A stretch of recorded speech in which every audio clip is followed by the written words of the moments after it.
รายงานมาได้ตลอดระยะ60 ปีผ่านมาจากการซี่นำนำหาของศูนย์การค้าตลอดทอดรักถึงจุดยืนใจของประชาชนหลักไอ้นิทานอุดมไซให้แฟนเรียนใจได้ทำการพัฒนามาถึงปัจจุบัน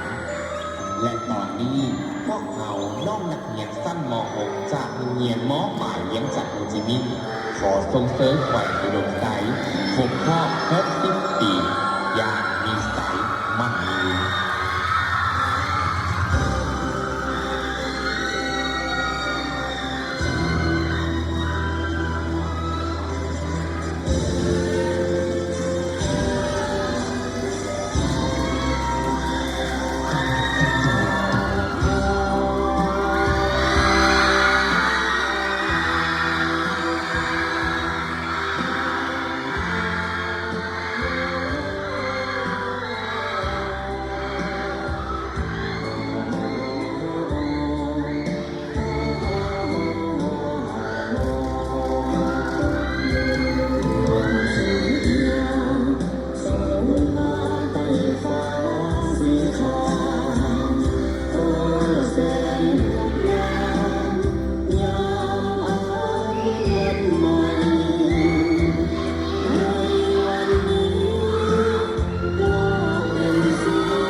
มี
ก้าวเดินไป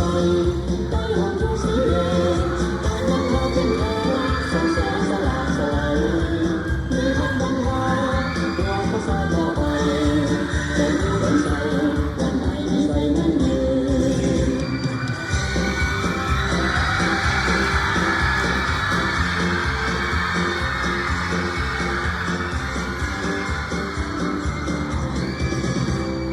60 ปีมีใส60 ปีก้าวไป60 ปีพระอุดมใสมันยืน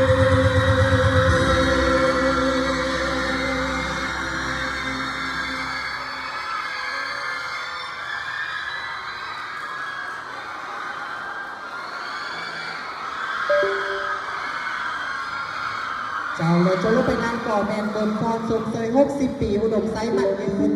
งานบอกงานบอกเจ้าเบิร์นพรนี่มีประวัติศาสตร์